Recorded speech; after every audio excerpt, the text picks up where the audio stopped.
Assalamualaikum warahmatullahi wabarakatuh. Yang terhormat Bapak Ari Karyono selaku dosen pengabu mata kuliah Manajemen Sekolah Dasar.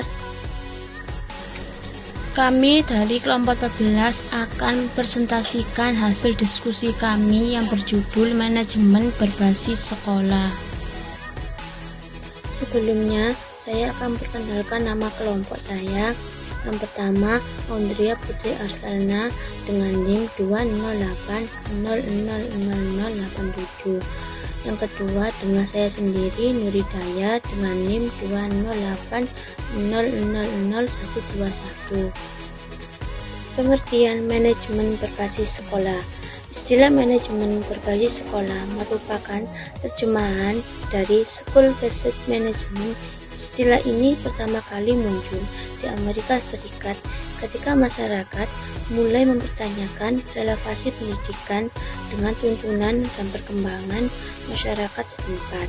Manajemen berbasis sekolah merupakan paradigma baru pendidikan yang memberikan otonomi luas pada tingkat sekolah atau melibatkan masyarakat dalam kerangka kebijakan pendidikan nasional.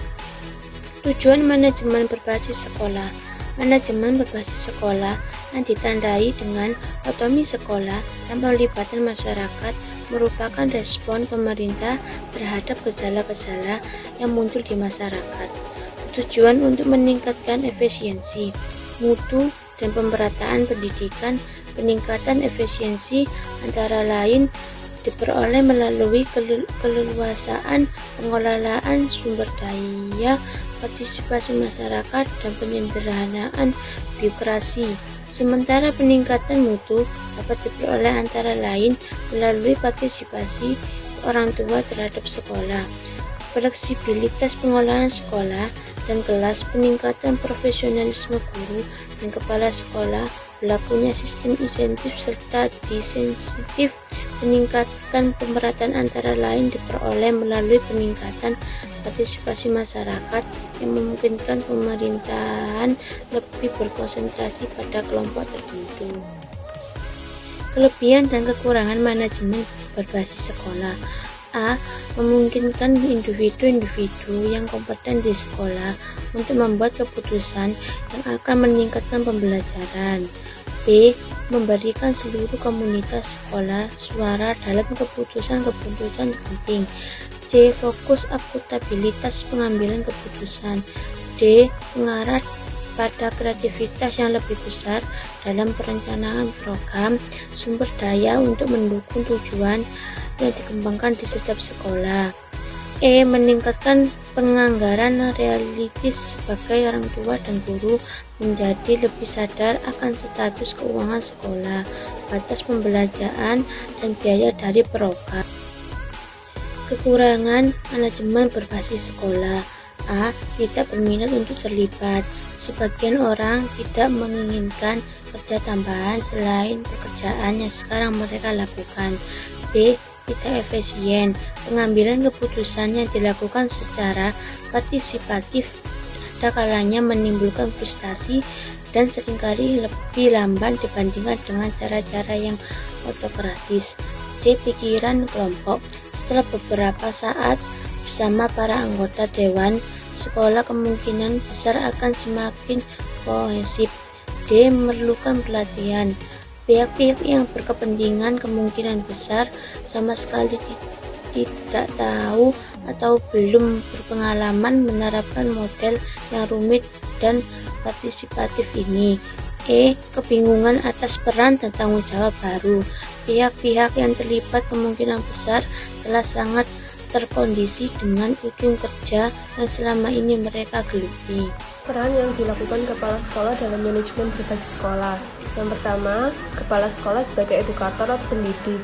Pendidik adalah orang yang mendidik, sedangkan mendidik diartikan memberikan latihan, ajaran, pimpinan mengenai akhlak dan kecerdasan pikiran, sehingga pendidikan dapat diartikan proses perubahan sikap dan tata laku seseorang atau kelompok orang dalam usaha mendewasakan manusia melalui upaya pengajaran dan latihan. Yang kedua, kepala sekolah sebagai manajer. Seorang manajer atau kepala sekolah hakikatnya adalah seorang perencana, organisator, pemimpin, dan seorang pengendali. Menurut Stoner, ada 8 macam fungsi seseorang manajer yang perlu dilaksanakan dalam suatu organisasi dan merupakan fungsi kepala sekolah juga, yaitu pertama, kepala sekolah bekerja dengan dan melalui orang lain. Yang kedua, kepala sekolah bertanggung jawab dan mempertanggungjawabkan. Yang ketiga, dengan waktu dan sumber yang terbatas, seorang kepala sekolah harus mampu menghadapi berbagai persoalan. Yang keempat, kepala sekolah harus berpikir secara analitik dan konsepsional.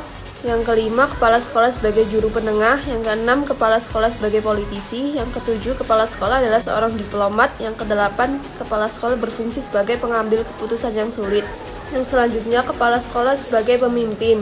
Kata memimpin memberikan arti bimbingan, menuntun, mengarahkan, dan berjalan di depan. Pemimpin berperilaku untuk membantu organisasi dengan kemampuan maksimal dalam mencapai tujuan. Kepemimpinan adalah satu kekuatan penting dalam rangka pengelolaan.